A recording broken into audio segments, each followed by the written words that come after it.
It'll be fine. She won't notice anything. You're right. That kid is clueless. Let's enjoy this while we can.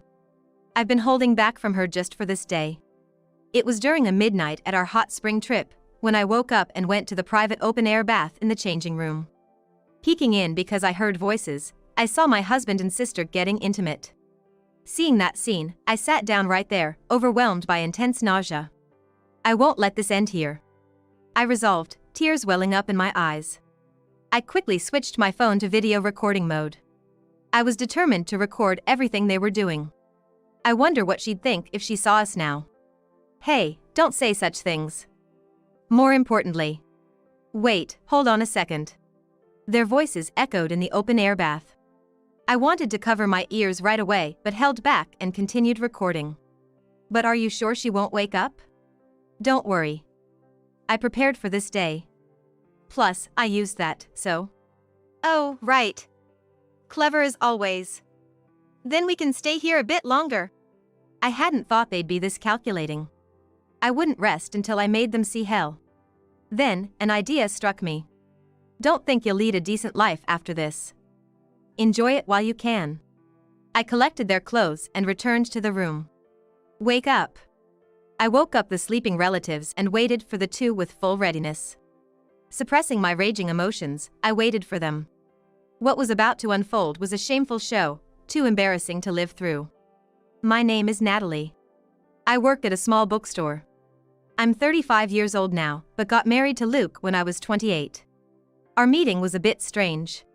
We had a mutual friend, who was supposed to introduce us to different people. Considering my age and thinking about marriage, I agreed to meet someone based on my friend's suggestion. I'm Natalie. Nice to meet you. Nice to meet you too. Huh? The meeting place was in front of the station, but a man different from the one in the photo I had received showed up. It was Luke. Moreover, Luke also didn't expect me to be his date. Since we're here, how about having dinner? Sounds good. There's a nice restaurant nearby. To be honest, he wasn't my type. Maybe Luke felt the same way. I just wanted to have the meal and go home quickly. But when we actually started talking, we hit it off, surprisingly. I never thought I'd meet someone else who likes the same author as me. It's a pretty obscure author. You're the first person I've met who likes them. Me too. After a few dinners together, we started dating. The friend who caused this mix-up apologized, but I thanked them instead. They probably didn't expect things to turn out this way. And then we got to the point of deciding to get married. Are you nervous? Of course I am. That day, we were going to greet my parents. When we arrived at my childhood home, someone I didn't want to see was there. Isn't that Natalie? Is he your boyfriend? Why are you here? Well, I just got divorced again. Again? I couldn't help but exclaim. Luke was also surprised by my reaction. We didn't get along. But look at him, he's a good catch. Why don't you dump Natalie and marry me instead? Hey. Just kidding. Don't be so mad. My sister Angela had been divorced twice, including this time. After that, we greeted my parents. And as we were about to leave. Would you like to exchange contact information? Huh? All right, I guess. I agreed, not wanting to have much to do with my sister. Little did I know it would lead to such an ending. After greeting my parents, Luke and I submitted our marriage certificate on my birthday, a week later. Until then, we had been living together at my place, but now it was finally moving day to our new home. I'm ready on my end, how about you? Just a bit more. What? The movers will be here soon. I'll finish up quickly. That's when I first realized how messy Luke could be. When we were dating, we moved in together quite early, and I ended up doing a lot of things for him. I never imagined it would be this bad. In the end, I helped him, and we barely finished packing in time. I couldn't help but wonder if we could really make it work. Upon arriving at our new home, he said, "Sorry about earlier. I found a book I wanted to read." Well, I understand wanting to read, but please be more careful next time. I will. But Luke's attitude never changed. He started making more excuses. And he wouldn't do anything unless I nagged him. Moreover, he wouldn't even manage the finances, and I had to put money in the account for our monthly payments. You didn't put money in the account again, did you? Ah, I forgot. He was absorbed in his book, not even looking at me. Are you even listening? I am. I was getting irritated with Luke's attitude. Then I noticed something. Did you have that book before? A regular person might not have noticed, but being a book lover, I caught sight of it. Oh, this? I borrowed it from a friend. They recommended it. But still, you need to handle your responsibilities from next month. Luke sighed, closed his book, and looked at me. I'm busy with work too. If you're going to complain so much, why don't you do everything yourself? It'll save you the irritation. I couldn't believe what I was hearing. And then Luke started saying something even more outrageous. If that happens, it'll be you who pays, not me. So, you should provide the money. Why would it work that way? We're a married couple, it's normal to support each other, right? Anyway, I'm counting on you. Saying that, Luke opened his book again and resumed reading. I was speechless with disbelief. Just 4 months into our marriage, we were far from happy. Then came our first Obon festival since getting married. The day after tomorrow is Thanksgiving, you can come too, right, Luke? Yeah, huh? Where to? What do you mean where? I told you before. This year we're getting together at my parents' place. Oh right, you might have mentioned that. He seemed so detached. We're leaving the morning after tomorrow, so be ready. It was as I was about to go back to my room. I'm not going. I don't want to. What? It's a hassle. I'll just stay home. What are you talking about? It's none of my business. You go ahead. My fists clenched automatically. Could I really expect anything from Luke? In the end, I didn't push it and decided to go back home alone. Well, I'm leaving then. Take care of the house, okay? I'm not planning to go out anyway. So I left the house. Honestly, I thought it was easier if he just stayed in, rather than going out and causing trouble. And then it hit me. Are we really a couple? Before I knew it, I had reached my parents' house. I'm home. Welcome back. I had completely forgotten. My sister was at this house. It was my parents' decision to keep an eye on her. I hurried to my room to avoid unnecessary entanglement. Where's Luke? Oh, he's a bit busy with work. I lied on the spot. I thought she would stir up trouble if I told her the truth. Really? What do you mean? I just wondered if it's really work. I thought she was too perceptive. To prevent any slip-ups, I changed the subject. By the way, Angela, Dad told me you recently got a boyfriend. He seemed to sigh about it. Yeah, that's right. He's younger and cute. I thought I had asked too much. Then Angela started her monologue. And at the end, she said something intriguing. He also loves books, just like me. Really? I casually brushed it off at that moment, but then I remembered. It was Angela's influence that made me love books and work at a bookstore. That's the only thing I'm thankful to her for. Grandpa's memorial service ended without incident, and it was time to go back. Say hi to Luke for me. Yeah, sure. Then a big change occurred. About a year after getting married, during a family gathering at New Year's, Angela made a sudden proposal. How about we all go to a spa this long weekend? Maybe an overnight trip? Our parents looked at each other, wondering what to do. But there was one person who was unusually excited. That sounds great. Let's all go. I hadn't seen Luke so lively in a long time. Since we hadn't really gone on any trips since getting married, he probably agreed with Angela's suggestion. Mom and Dad are okay with it, right? Yes. Yeah, sure. Our parents were persuaded by Angela. So Angela, Luke, and I started planning together. Let's get started then. I'm counting on you, Luke. Leave it to me. And you too, Natalie. Then Angela began visiting our house more often under the pretext of planning. Thinking about what she was doing behind my back makes me furious. We started preparing for the trip a month later. It was going to be us, our parents, and some close relatives. Getting accommodation for so many people might be tough. It'll be fine. Luke was unusually enthusiastic. You're that excited about the trip? Trip? Oh, yeah, of course, I am. Okay then. The doorbell rang while we were talking.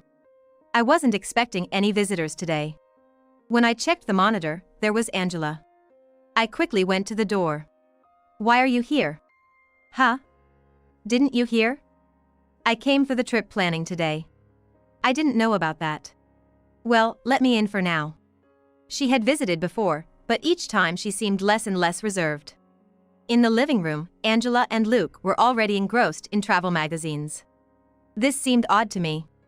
Wait a minute. What's up? No, first explain today.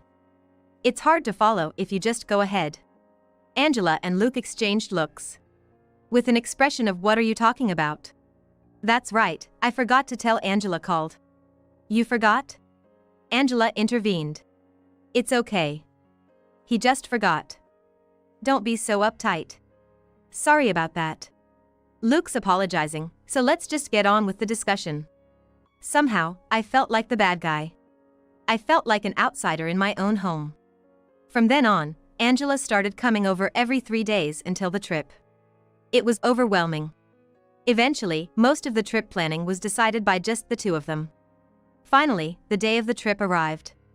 We were supposed to meet at the station and travel by bullet train with the whole family. While I was enjoying catching up with relatives, I noticed Angela and Luke were missing. Where are Luke and Angela? Huh? They were here just a moment ago. They returned about 10 minutes later. They looked like a couple. Amidst the strange commotion, our trip began. Luke, where are you going? Oh, I'm actually going around with Angela. With Angela? Yeah, I've been here before, so she asked me to show her around. Hearing this, the trip I was looking forward to suddenly lost its appeal. Then you two have fun. It's a good opportunity. Okay, I'll go then. Saying that, Luke ran off.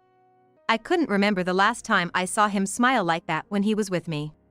That night, I tried to forget the day's events by drinking a lot of beer, which made me unusually sleepy. Come on, let's go back to the room and rest. You drank too much. I'm fine. Come on, let's go back to the room and rest. I remember being led back to the room by Luke from the restaurant. However, my memory from there is hazy. When I woke up in the middle of the night, I was alone in the room.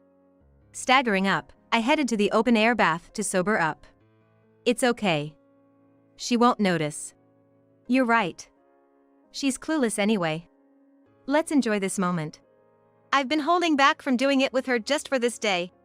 As I entered the changing area, I noticed something was off. I heard voices. It was supposed to be reserved, so it had to be family or someone. There were Luke and Angela, getting cozy. The sight made me sit down and feel violently nauseous. Did you hear something? Everyone's asleep. It must be your imagination. Right. I won't let this go. I'm determined. Tears filled my eyes as I decided. I switched my phone to video recording mode. I was determined to record everything they were doing. Their unbearable conversation reached my ears. What would she think if she saw us now? Don't jinx it. Besides. Wait a sec. Their voices echoed in the open-air bath. I wanted to cover my ears but forced myself to keep recording. But is she really not going to wake up? It's fine. I've prepared for this day, and besides, I used that. That's right. You're amazing. So, we can stay a bit longer? I couldn't believe how calculated they were. I was curious about what Angela meant by that, but I had more pressing matters. I can't rest until I show those two the help they deserve. Then, an idea struck me. Thinking they can lead a normal life after this? They'd better enjoy while they can. I gathered all their clothes left in the changing room and casually returned to my room. Hey, wake up! I roused all the sleeping relatives in another room, asking them to gather in ours. What's going on at this hour? Why is everyone here? I have something very important to discuss, so please be ready to listen. I said, looking around at the relatives. Important matter? By the way, I don't see Luke and Angela. I played the video I recorded in the open-air bath. The room filled with their conversation and sounds. Natalie, what is this about? Just watch the phone. Everyone's attention was on the smartphone. This is. Can't believe those two. Everyone let out almost scream-like voices. Now you see? They used this trip for their purpose. But what do we do now? I have a plan. I told the relatives. We all waited for the two to return. My anger simmering, anticipating their arrival. It would be a show too shameful to live down. 30 minutes later. They returned wrapped in bath towels. What's this? Natalie, you're awake! They had nowhere to run. Plus, they were almost naked. They couldn't do anything even if they left this room. Then my father took the lead. Both of you, sit down here. Wait, Dad, let us get dressed first. But Dad dismissed Angela's suggestion. No need for that. Just sit down and be quiet. Dad's face was like a demon, something I had never seen before. Intimidated by the situation, Luke and Angela obediently sat down on their knees. Natalie, play the video. Yeah. I played the video. Nothing would be more embarrassing than to see our own actions under public scrutiny. What's this, I wonder? I asked, suppressing my rage with a gentle voice. The two were visibly trembling. Probably terrified of what was coming. You've been silent long enough. I prompted. Luke was the first to break the silence. It was just a moment of weakness. Please forgive me, Natalie. He pleaded, his bath towel slipping off, revealing his nakedness as he lay face down. A moment of weakness, huh? But this isn't the first time, is it? No use hiding it now. I was approached right after we got married. I have a book to lend you, she said. That's when it hit me. The unfamiliar book he had was from Angela. And after that? After that we went to have a dinner. Luke stammered, unable to speak fluently. His behavior only confirmed my disappointment in him. Just spit it out. Then, we went to a hotel. He finally confessed. Not that it changed my decision to forgive him. So, this is an affair, right? How do you plan to take responsibility? I don't know. Next, I confronted Angela. And you, Angela, how could you do something like this? It's so embarrassing that the naked woman in front of me is my sister. Angela, who had been silent, suddenly lashed out. I don't want to hear it from you, boring, ugly, always buried in books. Her true feelings, it seemed. Honestly, I had had enough of her torment over the years. Now it was my turn. You're brave, but do you realize your current situation? What are you trying to say? We're surrounded by close relatives, some in responsible positions. What are you planning? Well, living a normal life might not be an option anymore. You're unbelievable. Angela shot me a hateful glare. But I had no intention of holding back against her any longer. It seemed our parents had also reached their limit with her arrogant attitude. I'm ashamed to say she's our eldest daughter. Having divorced twice was already a headache. We kept you at home to keep an eye on you, but it's clear that's not working. Frankly, we don't want a daughter who brings us such shame. I had asked them to say something like this beforehand. They were simply carrying out the plan. Are you saying you're going to kick me out of the house? It's not just that. We're also cutting ties with you. If that happened, you'd have nothing left. What? That means you won't inherit anything from us. You'll be a stranger. But just because you disown me doesn't mean I lose my inheritance rights. She was technically right. Just declaring disownment wouldn't change anything legally. But I had already thought of that. That's true. So we've decided to include it in our wills. Everything will be inherited by Natalie. Angela stood there, her mouth agape, frozen in shock. It's a shame, but you should give up. If not for this, you might have inherited our extensive lands. Our family's home is a generational farm with lands in various places. You're kidding, right? Tell me you're kidding. There's nothing we can do now. We all just discussed and decided on it. All the relatives present nodded in agreement. And don't think this is the end. You'll have to face the consequences of your affair. And Luke, too. What? Obviously, I can't live with a husband who had an affair with my sister. That means... Yes, we're getting a divorce. Oh, no. Luke buried his face in his hands and began to cry.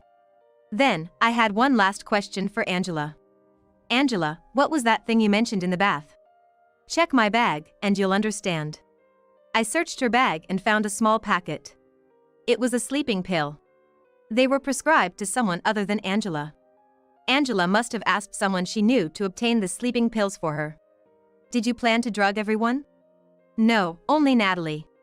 That explains why I felt so sick. I realized. Then, an idea struck me. Why don't you try this? Have a taste. What are you saying? It's nothing strange. You gave them to me, after all. I made them take the sleeping pills. Soon, without any resistance, both succumbed to sleep.